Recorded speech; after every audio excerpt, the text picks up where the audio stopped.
আলহামদুলিল্লাহ দেখতেছেন আশিকিলু থেকে আমার 3 পিস কবুতর বাসায় চলে আসছে। আমার আগেই আসে থেকে বাসায় চলে আসছে আশিকিলু থেকে। খুব ভালো লাগলো, ভালো লাগতেছে দেখে।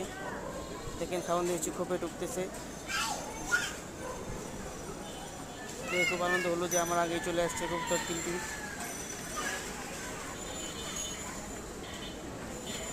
সবাই লাইক সাবস্ক্রাইব করে দিন, এটাই আমার অনুরোধ আপনাদের কাছে। এখন আমার কাছে 4 পিস কবুতরই আছে, একটা আছে গিরিজিল বাচ্চা। বাকি কবুতরগুলো আবার ইন্দুর বেজিতে খেয়ে ফেলছে। দেখতে আছেন খাঁচাগুলো আমার সব খালি। তো আমি জায়গাটা চেঞ্জ করবো, আমার বড়োর সাথে নিয়ে যাবো চিন্তা করতেছি। দোয়া করবেন সবাই প্লিজ।